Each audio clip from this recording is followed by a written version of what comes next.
Halo teman-teman semua, jumpa lagi di podcast bersama Ikatan Wajib Pajak Indonesia bersama Bapak Rinto Setiawan dan Bapak Ahli Hukum Alessandro Rey. Teman-teman, kita baru dapat informasi terbaru nih ya. Teman-temannya IKPI nih bikin berita mengenai ini ya. IKPI mengenai 11 calon hakim agung khusus pajak yang lolos seleksi administrasi Komisi Yudisial. Jadi kayak ini menambah lagi calon hakim agung khusus untuk pajak ya di Mahkamah Agung. Nah, ada apa gerangan? Teman-teman tinggal baca aja sendiri di sini ya, di beritanya IKPI. Ada apa gerangan? Kenapa sampai tiba-tiba muncul ada seleksi yang sangat-sangat cepat dan kilat ini ya, mengenai seleksi Hakim Agung Pajak? Apakah ini diduga untuk mengamankan posisi ketika PP nanti akan bergabung satu atap dengan Mahkamah Agung? Nah, mau kita langsung minta informasi dari ahli hukum Pak Rey ya. Bagaimana Pak Rey menanggapi eh, seleksi kilat calon hakim agung ini, Pak? Silakan, Pak. Baik, terima kasih Pak Awan, Pak Rinto. Menarik untuk kita cermati ya. Kita ketahui bahwa sekarang MA sudah meminta KY untuk melakukan seleksi rekrutmen ya calon hakim agung Kamar Tun khusus pajak. Sebenarnya calon MA-nya itu maksud saya calon hakim agungnya itu juga sebenarnya diminta di kamar-kamar yang lain, tapi khusus untuk Kamar Tun khusus pajak yang tentunya kita akan diskusikan sekarang ini ya. Yang menarik untuk kita diskusikan adalah permintaan kembali calon hakim agung Kamar Tun khusus pajak yang jumlahnya 3 orang. Ya, kita Ya. ketahui bahwa hakim agung Kamar Tun khusus pajak yang sekarang berada di MA sudah ada 3 orang. Yang pertama adalah Pak Cerah Bangun, yang kedua adalah Pak Budi Nugroho, yang ketiga adalah Ibu Diana Ginting. Ya. Nah, mungkin perlu saya sampaikan dulu supaya rekan-rekan wajib pajak mengetahui masing-masing background dari Hakim Agung yang ada sekarang. Yang pertama adalah Pak Cerah Bangun, beliau adalah mantan pejabat ya di Direktorat Jenderal Bea dan Cukai ya. Jabatan beliau terakhir itu adalah Direktur Keberatan dan Banding. Kemudian mengajukan diri menjadi calon Hakim Agung Kamar Tun khusus pajak dan lolos. Kemudian yang kedua adalah Pak Budi Nugroho, juga mantan pejabat DJBC, kemudian menjadi hakim pengadilan pajak, ya, hanya berselang kurang lebih 6 tahun, kemudian menjadi hakim agung Kamar Tun khusus pajak. Dan yang ketiga adalah Ibu Diana Ginting, beliau juga adalah pejabat di Kementerian Keuangan, ya, pernah menjabat sebagai auditor di Kementerian Keuangan, ya.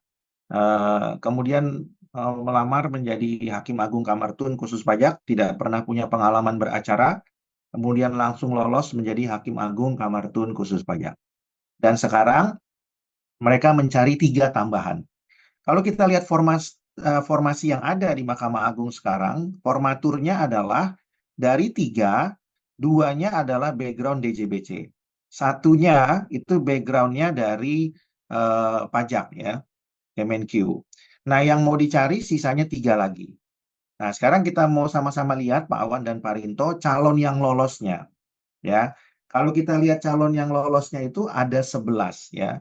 Tapi 6 diantaranya itu berasal dari background pajak, khususnya dari pengadilan pajak ya.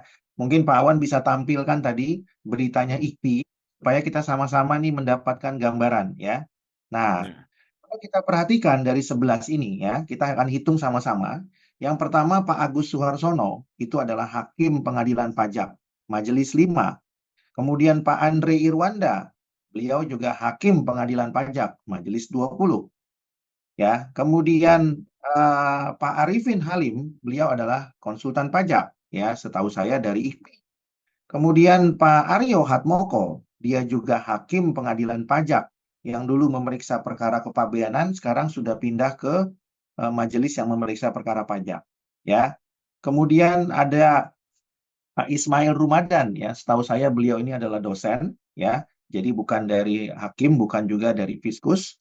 Kemudian ada lagi Pak Leo Julius Harisi Advianto, ini sangat fenomenal, kontroversial, ya, masih menjadi hakim pengadilan pajak, ya. Nah, kemudian ada hakim pengadilan pajak yang lain adalah Pak Mustama, ya. Kemudian ini adalah pihak-pihak, sorry, ada lagi hakim pengadilan pajak yaitu Ibu Ruwaidah Afiati, ya. Ibu Ruwaidah Afiati ini juga hakim pengadilan pajak aktif Majelis 20, ya. Nah, selebihnya itu di luar pengadilan pajak. Misalnya Prof. Yehezkiel Minggus Tiranda, ini juga dari Kemenq, ya. Nah, jadi selebihnya itu mungkin dari Kemenq, ya, mungkin juga dari swasta. Tapi yang saya mau soroti itu yang dari hakim pengadilan pajak, ya. Jadi ada Pak Agus, ada Pak Andre, kemudian ada Pak Aryo, kemudian ada Pak Elye Harisi Advianto, Pak Leo Julius, kemudian ada Ibu Ruwaida Afiati, ya. Nah, 5 hakim pengadilan pajak ini, ya, adalah hakim yang aktif dan sudah beberapa kali mengajukan diri menjadi calon hakim agung Kamar Tun Khusus Pajak, ya. Dan mereka sangat berpengalaman sekali, ya, terlepas daripada perkara kontroversial dan perkara hukum mereka yang pernah terjadi, ya. Nah, namun demikian yang saya mau sampaikan adalah dari 11 ini, ya, semuanya punya background, hampir background pajak, ya, meskipun ada dosen tadi, tapi hampir semuanya punya background pajak, ya, baik itu dari Kemenq, dari swasta atau konsultan pajak, dari dosen dan dari hakim pengadilan pajak, ya. Nah, yang saya mau tekankan di sini adalah bahwa peminat dari hakim pengadilan pajak itu sangat besar sekali, ya. Kalau kita kurangkan 5-nya dari 11 dikurangkan 5, 5-nya itu datang dari hakim pengadilan pajak, ya. Kemudian 1 dari konsultan pajak, ya. Berarti 6. Satunya lagi dari dosen, 7. Berarti sisanya 4 itu dari Kemenq, ya. Nah, jadi kurang lebih klasternya seperti itu. Artinya apa? Artinya peminat dari hakim pengadilan pajak itu sangat besar. Nah, yang menarik untuk kita cermati adalah hakim pengadilan pajak ini, ya, ketika dia melamar, mereka tidak mengatakan bahwa mereka punya pengalaman 20 tahun sebagai hakim, karena tidak mungkin mereka punya pengalaman 20 tahun sebagai hakim. Jadi ketika mereka melamar, mereka menyampaikan background mereka adalah pengalaman 20 tahun itu di Kemenq, apakah di DJP, DJBC, tapi tidak mungkin mengatakan pengalaman 20 tahun sebagai hakim, karena mereka itu rata-rata baru menjadi hakim kurang lebih sekitar 6 tahun, 10 tahun, ya. Itu sudah luar biasa hebatnya 10 tahun, ya. Karena yang paling lama pengalaman hakim adalah 15 tahun di pengadilan pajak. Jadi tidak mungkin ada yang 20 tahun. Nah, sehingga mereka supaya bisa lolos, mereka menggunakan pengalaman bukan sebagai hakim, tapi pengalaman Kemenq. Nah, catatan berikutnya yang perlu saya sampaikan adalah hakim pengadilan pajak ini kenapa banyak yang berminat? Karena mereka ingin sekali menutupi kekurangan atau kebutuhan hakim di Mahkamah Agung dari latar belakang pajak. Karena yang ada itu sekarang itu kebanyakan dari bea cukai, ya. Jadi kebutuhan akan pajak itu sangat dibutuhkan dan cukup besar. Jadi hakim pengadilan pajak itu banyak yang melamar, ya. Nah, kemudian dari perspektif kompetensi, hakim pengadilan pajak ini kalau kita perhatikan semua sudah doktor sekarang. Artinya apa? Mereka sekarang sudah banyak belajar hukum, ya. Kenapa? Karena mereka tahu mereka ingin berkarir di Mahkamah Agung. Nah, dari perspektif positifnya itu sangat baik sekali, ya. Tapi kalau kita lihat dari perspektif atau sisi yang lain, ya, ada persoalan yang perlu dicermati, ya. Salah satunya tadi saya katakan bahwa pengalaman jam terbang sebagai hakim itu sangatlah minim, ya. Nah, yang kedua, ada potensi ketika mereka nanti menjadi hakim agung di Mahkamah Agung, ya. Mereka berpotensi juga nantinya akan menguatkan putusan mereka sendiri. Karena apa? Karena mereka memang biasa membuat putusan di pengadilan pajak, apalagi putusan itu yang sangat kontroversial, gitu, ya. Contohnya apa yang kontroversial? Contohnya misalnya ketika saksi dihadirkan tapi tidak diangkat sumpahnya. Nah, mungkin ketika mereka nanti masuk ke Mahkamah Agung, ada hakim lain memeriksa, mereka khawatir juga kan kalau ada orang yang membaca, loh kok misalnya eh, Pak Leo Julius ketika bersidang ini misalnya memeriksa saksi tapi nggak diangkat sumpahnya, ya. Misalnya ada hakim yang memeriksa sidang, ya lagi-lagi misalnya contohnya Pak Leo Julius ini sidangnya harus dipaksakan online, ya. Kalau nggak online nggak bisa begitu ya. Nah, jadi kalau itu dibaca kasusnya oleh hakim yang lain, apalagi hakim-hakim di Kamar Tun, ya, maka mereka juga menjadi khawatir kan, ini adalah bentuk daripada sesuatu yang bisa mempermalukan mereka gitu ya. Jadi mereka juga mungkin berupaya semaksimal mungkin harus menjadi ya hakim agung Kamar Tun khusus pajak. Karena begini Pak Awan dan Pak Rinto, ketika mereka nanti masuk di Kamar Tun, mereka juga nanti bisa memeriksa perkara Tun. Hakim Tun juga bisa memeriksa perkara pajak, ya. Jadi nantinya akan digabungkan. Kenapa digabungkan? Karena jumlah perkaranya itu banyak sekali. Tidak bisa lagi dipisahkan, ya. Nah, oleh karena itu untuk memastikan putusan mereka tidak dibatalkan, harapannya mereka tetap menjadi hakim agung. Kalaupun ada pembatasan, menurut saya itu sangat sulit. Misalnya, putusan yang dibuat oleh Hakim Leo Julius Harisi Advianto. Dia sudah membuat putusan katakanlah 5.000 putusan. Kalau dia dilarang memeriksa perkaranya sendiri, ya, kalau gitu beban 5.000 itu kan akan diberikan kepada hakim yang lain. Itu kan sangat berat dan sangat lama. Lalu apa gunanya dia jadi hakim kalau dia nantinya tidak bisa memeriksa perkara dengan alasan itu perkara dia sendiri? Karena memang hakim-hakim yang akan nanti menjadi hakim agung ini dari pengadilan pajak, itu sudah banyak memutus perkara. Meskipun jam terbangnya mungkin belum sampai 10 tahun ya, kurang begitu ya. Tapi perkaranya kan cukup banyak di pengadilan pajak ya. Mungkin mereka sudah memutus ribuan perkara. Begitu sampai ke Mahkamah Agung PK-nya, lalu mereka melihat nama mereka sendiri dan mereka tidak boleh memutus karena itu adalah putusan mereka sendiri, maka akan dibebankan kepada hakim yang lain. Kalau itu yang terjadi, maka penambahan hakim baru bukan mempercepat putusan PK, ya sama saja kalau begitu ya. Karena hakim yang lama itu yang berasal dari PP juga tetap nggak bisa memeriksa perkaranya sendiri, ya. Maka keberadaan mereka nantinya di Mahkamah Agung tidak membantu mempercepat proses pemeriksaan perkara PK, ya. Nah, itu mungkin sisi lain yang perlu dipersiapkan atau yang perlu diantisipasi ya, supaya ya kalau mau dikatakan itu sisi negatifnya ya dari apa namanya dari perspektif wajib pajak yang menuntut keadilan begitu ya.